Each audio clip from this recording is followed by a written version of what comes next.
நல்லதுதானே? ஆமா, அதுக்கு என்ன?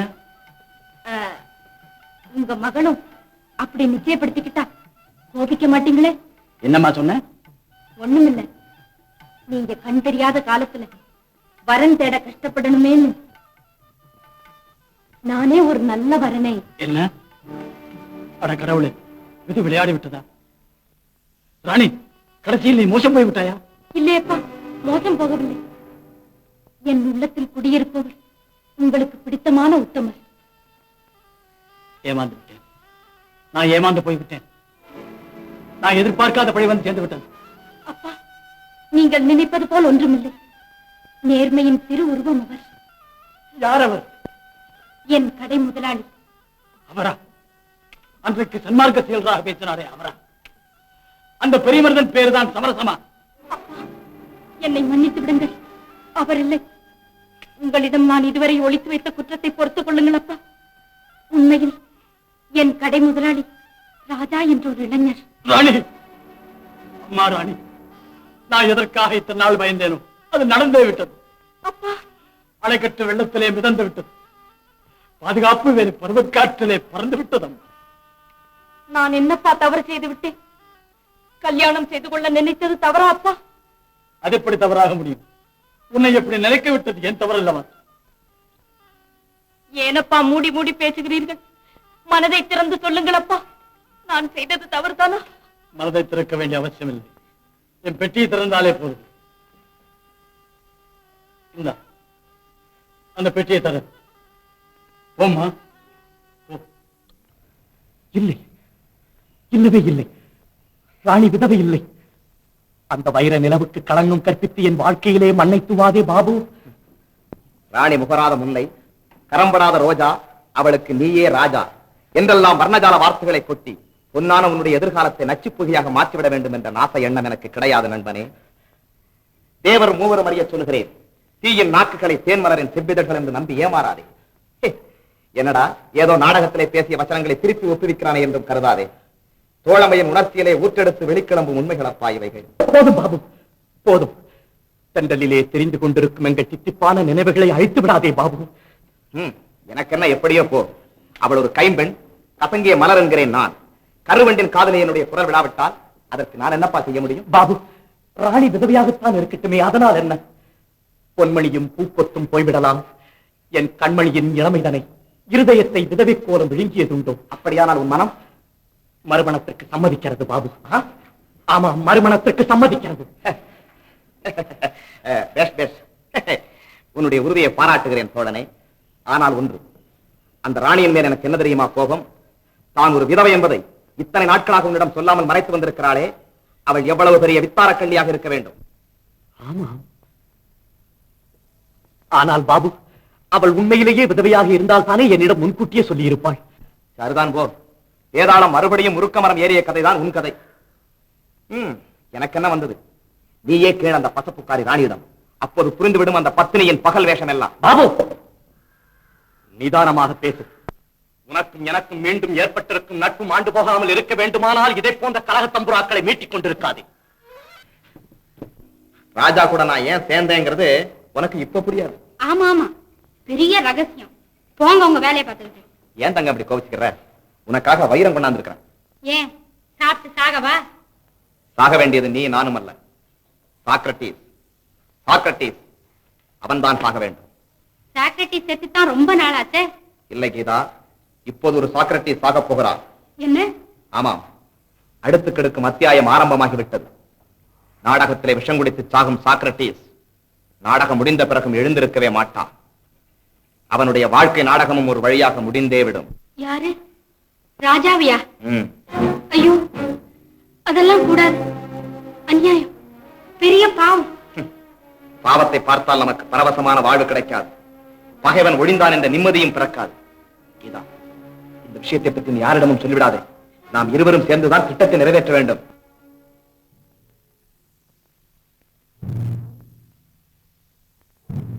சார், சார்,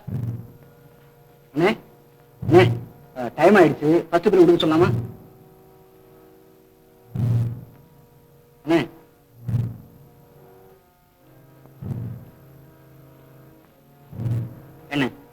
விஷம் கொடுக்கிற சீன்ல கோப்பையில பால் ஊத்தி கொடுக்கலாமா தண்ணி ஊத்தி கொடுக்கலாம்? விஷம் கொடுக்கிற சீன்ல கோப்பையில பால் ஊத்தி கொடுக்கலாமா இல்ல தண்ணி ஊத்தி கொடுக்கலாமான்னு கேக்குறேன். அடாடாடாடாடா, ஏன்பா என் உயிரை எடுக்கிறீங்க? பாலு வேணாம், தண்ணி வேணாம். எவனாவது கொஞ்சம் உண்மையான விஷத்தை ஊத்தி கொடுங்க, செத்து தொலைக்கிறேன்.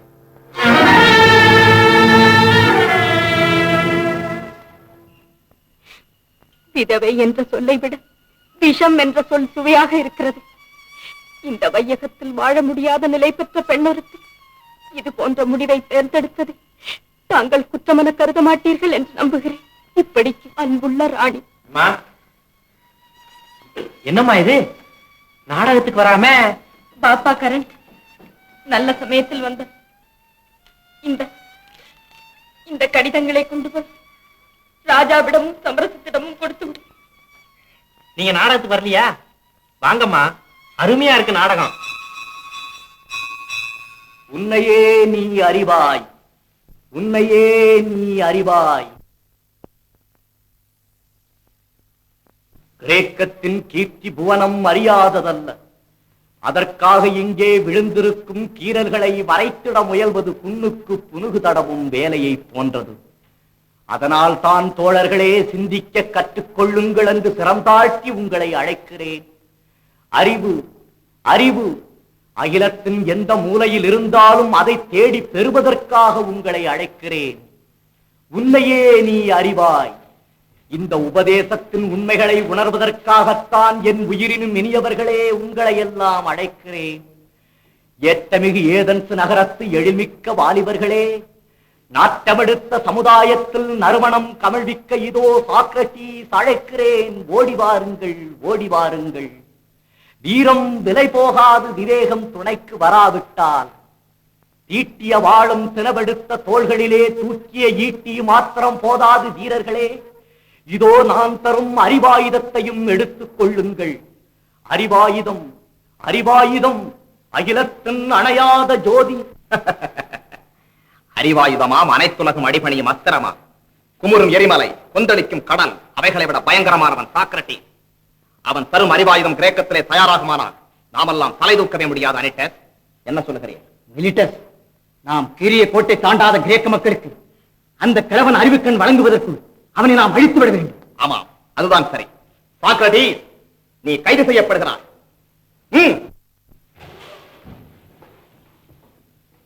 சாக்ரடீஸ், நாட்டிலே நடமாடக்கூடாத ஒரு ஆத்மா, ஜனநாயக அரசாங்கத்தை குறை கூறும் அந்த ஜந்து உடல் முழுதும் விஷம் கொண்டது. கேட்டார் பிணிக்கும் சொற்களால், கேளாரும் வேட்பமொழியும் வார்த்தைகளால், கேடுமொழியும் கருத்துக்களை அள்ளி வழங்கி அரசாங்கத்துக்கு விரோதமாக, ஆண்டவனுக்கு விரோதமாக, சட்டத்துக்கு விரோதமாக இளைஞர்களை தூண்டிவிடும் இழிகுண கிழவன். என்ன சிரிப்பு, என்ன காரணம்? ஒன்றுமில்லை தலைவா, ஒன்றுமில்லை. ஆத்திரத்திலே அனீட்டஸ் தன்னை மறந்து என்னை பார்த்து கிழவன் என்று கேலி செய்கிறான், கேலி செய்கிறான். அதை நினைத்தேன், சிரித்தேன். கடல் நுரை போல் நரைத்து விட்ட தலை எனக்கும் அனீட்டஸுக்கும் இல்லையா சபையோர்களே? என்ன அனீட்டஸ் உண்மைதானே? சாக்ரடீஸ், வழக்கும் விசாரணையும் உங்கள் இருவரின் தலையை பற்றி அல்ல, அதை ஞாபகப்படுத்த விரும்புகிறேன். மிகவும் நன்றி மெலிட்டஸ், மிகவும் நன்றி. ஆனால் ஒன்று, எண்சான் உடம்புக்கு தலையே பிரதானம் போல் இந்த வழக்கிற்கும் தலைதான் பிரதானம். என் தலையிலே இருந்து சுடர்விட்டு கிளம்பும் அறிவு, அதை அழிக்க கவிஞனாகிய உன் தலையிலே இருந்து புறப்படும் அர்த்தமற்ற கற்பனைகள், அரசியல்வாதி அனீட்டஸின் தலையிலே இருந்து பீரிட்டெழும் அதிகார ஆணவம், இந்த மூன்றுக்கும் இடையே நடக்கும் மும்முனை போராட்டம், அதன் விளைவுதான் மெலிட்டஸ் இந்த வழக்கு. பார்த்தீர்களா? சட்டத்தையும் சபையையும் அவமதிக்கிறார். இப்படித்தான் இளைஞர்களை எல்லாம் கெடுத்தார். ஒரு கிழவன் எப்படியப்பா இளைஞர்களை கெடுக்க முடியும்? நான் என்ன வாலிபருக்கு வலை வீசும் விலை மாதா, பருவ விருந்தளிக்கும் பாவையா? மாதரிடம் இல்லாத மயக்கு மொழி, வாலிபருக்கு வலை வீசும் மனிதையரும் பெற்றிடாத வசீகர சொல்லலங்காரம், வார்த்தை ஜாலம், அடுக்கு தொடர், இப்படி பல மாயங்கள் கற்றவர் நீர். மந்திரவாதி என்று கூட சொல்லுவாய். அன்புள்ள இளைஞனே, ஏதென்ஸ் நகரத்திலே நான் ஒருவன்தான் இளைஞர்களை கெடுக்கிறேன், அப்படித்தானே? ஆமாம். நீ கெடுக்கவில்லை? இல்லை. அனீட்டஸ்? இல்லை. சிற்பிலைகன் இல்லை. இந்த நீதிபதி இல்லை. யாருமே இளைஞர்களை கெடுக்கவில்லை, எல்லோருமே இளைஞர்களுக்கு நன்மையே செய்கிறார்கள் என்னை தவிர. அப்படித்தானே? ஆமாம் ஆமாம். அத்தனை பேரும் ஏன் ஏதென்ஸ் நகரமே இளைஞர்களை திருத்தும் போது நான் ஒருவன் எப்படியப்பா அவர்களுடைய பாதையை திருப்ப முடியும்? ஒரு குடம் பாலுக்கு ஒரு துளி விஷம். ஏன் இப்படியும் சொல்லலாமே, இருண்ட வீட்டிற்கு ஒரு விளக்கு. என்ன மெலிட்டஸ் திகைக்கிறாய்? சபையோர்களே, வாலிபர்கள் என்னை சுற்று வானம்பாடிகள் போல வட்டமிடக் காரணம் என்னுடைய வார்த்தை அலங்காரம் அல்ல. பலம் குறையா கருத்துக்கள், தரம் குறையா கொள்கைகள், இந்த தரணிக்கு தேவையான தங்கம் நிகர் எண்ணங்கள். அழகு மொழியால், அலங்கார அடுக்குகளால் அரும்பு உள்ளங்களை மயக்குகிறேன் என்று சொல்கிறார்களே, அவர்களை நான் கேட்கிறேன். அந்த மொழி எனக்கு மட்டும் சொந்தமல்லவே. அவர்கள் அதை பேசக்கூடாது என்று நான் தடை போட்டது கிடையாதே. பேசி பார்க்கட்டுமே அவர்களும். பாவம், பேசி தோற்றவர்கள், பேசி தோற்றவர்கள். சாக்ரட்டிஸ், பேச்சை நிறுத்தும். விளக்கம் தேவையில்லை. இந்த நீதிமன்றத்தின் அதிகப்படியான உறுப்பினர்களின் வாக்களிப்பின்படி நீர் விஷம் சாப்பிட்டு மரண தண்டனைக்கு ஆளாக வேண்டும் என்று தீர்ப்பளி. பார்த்தாயா, பயனற்ற தத்துவ விசாரணையில் காலத்தை கழிக்கிறேன், வீண்வாதம் புரிந்து தொல்லைப்படுகிறேன் என்றெல்லாம் கோபித்துக் கொண்டாயே. இப்போது பார், உனது கணவன் அகிலம் புகழும் வீரனாக, தேசம் புகழும் தியாகியாக மாறிவிட்டான். அன்புள்ள எட்டேந்துவி, நீ மிகவும் பாக்கியசாலி. பணபலம், படைபலம், அத்தனை பலத்தையும் எதிர்த்து நின்று யாருக்குமே பணியாத பெருமையோடு கடைசியாக விழிகளை மூடப்போகும் இந்த கர்ம வீரனுக்கு நீ மனைவி.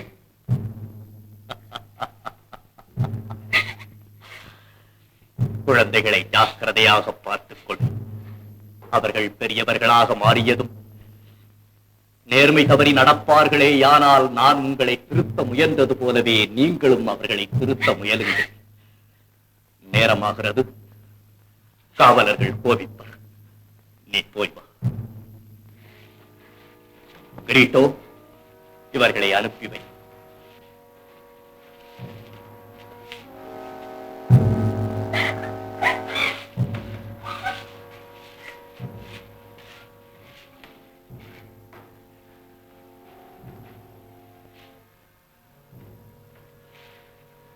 கிரீட்டோ,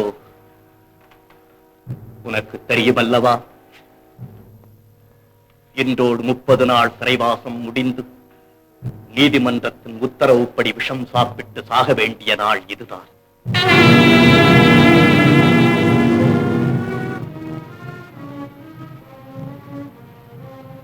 என்னது தம்பி?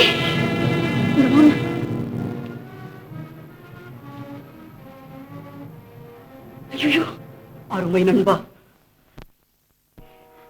அழா, அதோ வந்துவிட்டது அமுதம். சிறைக்காவலன், இதை என்ன செய்ய வேண்டும்? முறைகளை சொல்லு. பெரியவரே, விஷத்தை முழுவதும் குடிக்க வேண்டும். பிறகு இங்கும் அங்கும் நடந்து கொண்டே இருக்க வேண்டும்.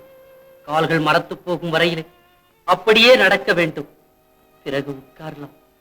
கொஞ்சம் கொஞ்சமாக உடம்பு ஜில்லிட்டுக் கொண்டே வரும்.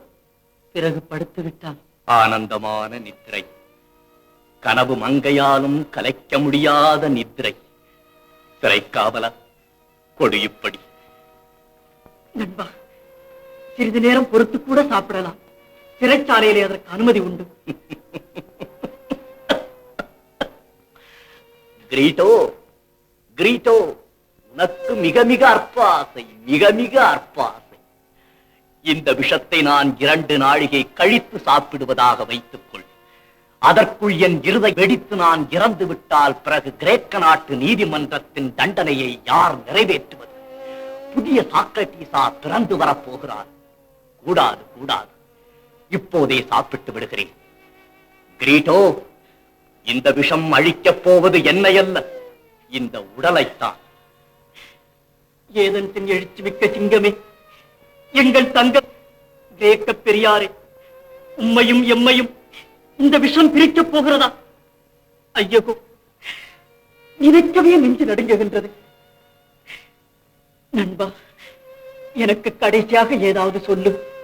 புதிதாக என்ன சொல்லப் போகிறேன்? உன்னையே நீ எண்ணிப்பார். எதையும் எதற்காக, ஏன், எப்படி என்று கேள். அப்படி கேட்டதால் தான் சிலை வடிக்கும் இந்த சிற்பி சிந்தனை சிற்பியாக மாறினேன். அவர் சொன்னார், இவர் சொன்னார் என்று நம்பி அறிவிழந்து தடுமாற்றம் அடைய வேண்டாம். எவர் சொன்ன சொல்லானாலும் அதனை உந்தன் இயல்பான பகுத்தறிவால் எண்ணி பார்ப்பாய். அதைத்தான் உனக்கும் இந்த நாட்டுக்கும் நான் சொல்ல விரும்புவது. விஷம் அழைக்கிறது என்னை.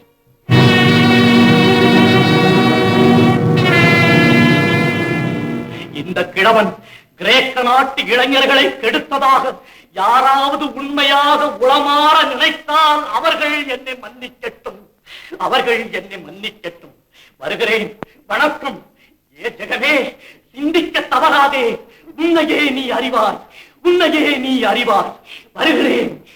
வேண்டாம் வேண்டாம், சாக்ரட்டிஸ் வச்சம் குடிக்கப்படாது. சாக்ரட்டிஸ் குத்தமத்த விவசாயம் வேண்டாம் வேண்டாம். சாக்ரட்டிஸ், ஐயோ வேண்டாம், நீங்க சாகக்கூடாது. கல்வி களஞ்சியம் சாகிறதா? எதுக்காக சாகும்? கேட்கிறாங்க, எதுக்காக சாக்ரட்டிஸ் சாகணும்? என்ன குற்றம் செஞ்சான்? சிந்திக்க சொன்னார். ஏன், எதற்கு அப்படின்னு சிந்திக்க சொன்னா அதுக்கு ஒரு குத்தமா? சிந்திக்கிறது குத்தமானா மனுஷனுக்கு மூளை இருக்கிறதே குற்றம் அல்லவா? சாக விட மாட்டேன். இந்த கிரேக்க நாட்டு நீதிமன்றம் செய்ய தவறுன ஒரு காரியத்தை நான் செய்ய போறேன். நிச்சயமா செய்ய காமிப்பேன். ஆமா. ஐயோ, இந்த பெரியாரே இறந்துட்டா அப்புறம் 1000 வருஷ காலம் தேடலாம். இந்த மாதிரி அறிவு நமக்கு கிடைக்குமா? அதை கணக்க முடியுமா? இந்த விஷத்தை இந்த வாயா குடிக்கிறது, இது குடிக்கிறதுக்கு வாய் இருக்கு இருக்கு. நான் காமிக்கிறேன் உங்களுக்கு. இப்போ அந்த வாய் தான் இப்ப குடிச்சுவேன். மில்டஸ், மில்டஸ், மில்டஸ், வா. டே பாபு, மில்டஸ் வாங்க. எங்க ஓட பாக்குற? வாங்க, குடி. முடியுதே, கையில வாங்க வாங்க. சந்தானம் சாப்பிடு, சாப்பிடு. நானு இப்ப அத்தா இல்ல, நான் நீதிபதி. நீ மில்டஸ். சரியான வார்த்தை. குடிக்க சொல்றேன் நான். குடி. சாக்ரட்டிஸ் முடிவை நான் மாத்தறேன். குடி. நீ என்ன முழிக்கிறேன்? குடி. ஐயோ ஐயோ, வேண்டாம் வேண்டாம். உண்மையான விஷம். பாபு சாப்பிட்டா செத்து போயிடுவாரு. உண்மையான விஷம்? ஆமா. மேட மேல ராஜாவை கொல்றதுக்காக பாபு விஷத்தை கலந்து கொடுத்திருக்காரு. உண்மையான விஷமா இது? குடி. வேண்டாம் வேண்டாம், நீ குடிச்சு செத்து போயிட்டா நான் கொலகாரன் ஆயிடுவேன். முடியாது. போலீஸ், போலீஸ் வாங்க. போலீஸ். ஐயோ, சாந்தா, பாத்தியா உன் தம்பி செய்த வேலைய? என் தம்பியாம கொலகார பையன். மாட்டுங்க அவன் கையில விலங்க. ராஜா, என்னையும் அறியாம உன்னை எப்படியோ காப்பாத்திட்டேனே. ரொம்ப நன்றி சார். சார், உங்களுக்கு லெட்டர். நேரத்துல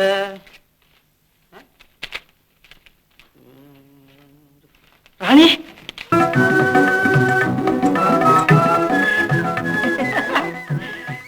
இத நீ சொல்லிட்டியாகும், நான் சொல்லணும்னு இருந்தேன். சரி, குரல் எல்லாருக்கும் போது. விடு. அரே, பெரிய பெரிய தாரா, பெரிய தாரா. என்னப்பா, என்ன காதலிச்சாச்சு? யார் முதல்ல மாலை போடுறதுங்கிறதுல தகராறு. காதலிச்சாச்சா? அப்ப கேப் விடக்கூடாது, மாலை போட வேண்டும். ஏன்னா கேப் விட்டா விஷம் வரைக்கும் வந்து சேருது. போடப்பா, மாலையை போட்டு. நானுங்க. ஏமா யாரு? வந்தானே? நீ கொடு. ஆளா பாரு. போடு, நீ போடு. உங்க தயவுல பக்கமா பிடிச்சு நீங்க இனிமே கொஞ்சம் தெரியும் தம்பி, நானே சொல்லிருப்பேன். ஒதுங்கிக்கிட்டா. சரி, நீங்களும் வாங்க, போவோம். அப்படியே வாங்க.